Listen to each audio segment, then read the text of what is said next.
Hi guys, I hope you've had a really good week.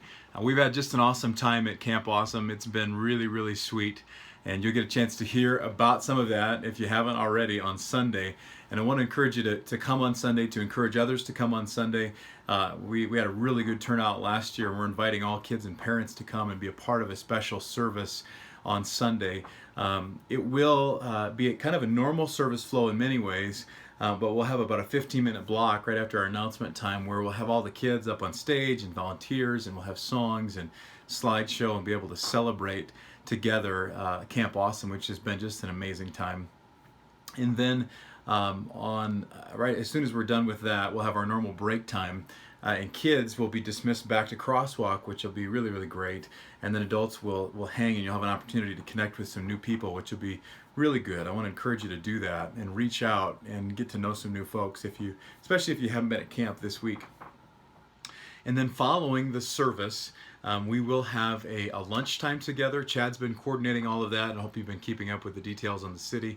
I still think there's a need for some sides and drinks and things like that, but the church will be providing dogs and buns, and we're going to celebrate with a meal immediately following the service, and then we'll have field day games. Brad Warnick's going to be leading those, and we're really excited about that. It'll be a good time together. It was really special last year, and I'm looking forward to this year. And then you'll be able to read several of the announcements there that are listed in this post. Some things to kind of be aware of and keep your head up for important upcoming dates. And then I want to share with you, we are going to make a change after some prayer and deliberation. We're going to make a change in our communication method internally as a church. We really like the city in a lot of ways, but there certainly have been some glitches in it. And what we've really noticed over the last couple of months specifically is that people are just extremely committed to Facebook.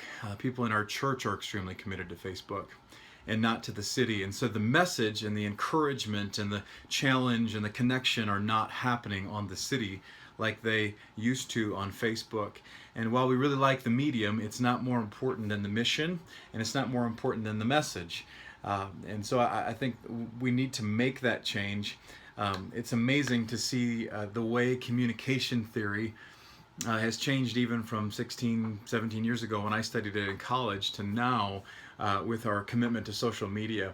And Facebook is just a real huge commitment for so many of us. And so I want to just share that with you, that as elders, we did some research. You probably saw me putting some posts up and looking for feedback.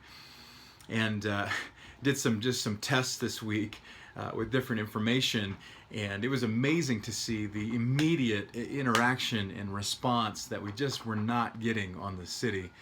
And we want to be, there's not a week to waste in this, because people are without Jesus in our city. People are dying and going to hell in our city. People are in need of encouragement in our city, in our church.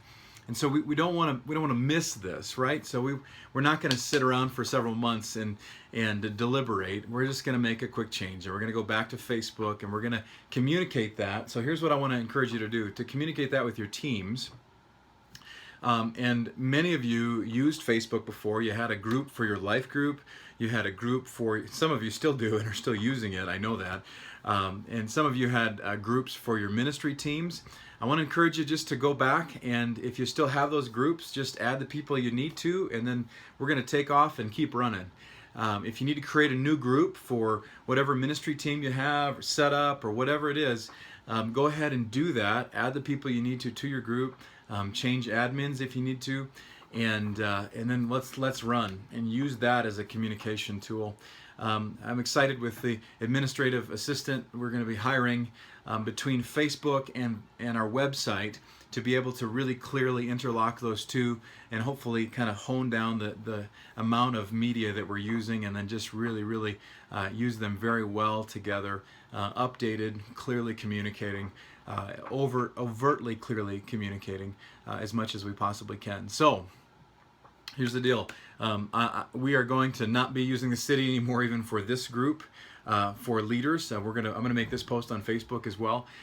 So next week you'll see it on Facebook, and we're going to continue to leave our city account open for a few weeks as we transition, but please let the people on your teams know. We'll be making the announcement church-wide this Sunday as well. Actually, the group has been set up and people are being invited into it even over the last several days on Facebook within our church at large. So hopefully we won't miss a beat with any of this. And thank you for your flexibility. It is sometimes a little bit unnerving, and then sometimes really fun to be a part of a church plant that gets a chance to do things without having to go to 18 business meetings over a period of 6 months. Really thankful for you guys, thankful for your leadership. This has been a great week. Many kids responded to the invitation today that was given at Camp Awesome to trust in Jesus Christ as their Savior. And so it's an awesome day, and just so excited for what God's doing in our church through you guys. May God bless you. Look forward to seeing you on Sunday. Take care.